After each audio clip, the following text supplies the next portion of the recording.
નમસ્કાર, નેક્સસ ન્યૂઝમાં આપનું સ્વાગત છે.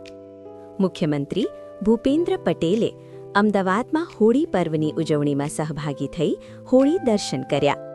મુખ્યમંત્રીએ મેમનનગરના માનવ મંદિર ખાતે વૈદિક હોળીના દર્શન પરિક્રમા કરી રાજ્યના નાગરિકોની સુખાકારી, સમૃદ્ધિ અને સર્વાંગી વિકાસ માટે પ્રાર્થના કરી. આ વર્ષે મેમનનગરમાં માનવ મંદિર ખાતે પર્યાવરણના જતનનો સંદેશ આપતી વૈદિક હોળી પ્રગટાવવામાં આવી હતી.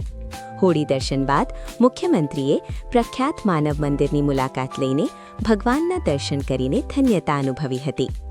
મુખ્યમંત્રી ભૂપેન્દ્ર પટેલે જણાવ્યું કે હોળીનું આ પવિત્ર પર્વ અસત્ય પર સત્યના વિજયનું અને રંગોનું પર્વ છે. આ તહેવાર આપણા સૌના જીવનમાં રાગ દ્વેષ ભૂલીને એકબીજાને સ્નેહથી મળવાનો અને સામાજિક સમરસતાનો સંદેશ આપે છે. આપણે સૌ સાથે મળીને આ રંગોત્સવને એવી રીતે ઉજવીએ કે જેનાથી પર્યાવરણનું પણ જતન થાય. વૈદિક હોળી પ્રગટાવીને અહીં પર્યાવરણ પ્રત્યે જે જાગૃતિ દર્શાવવામાં આવી છે તે પ્રશંસનીય છે. રિપોર્ટ કમલ સોની.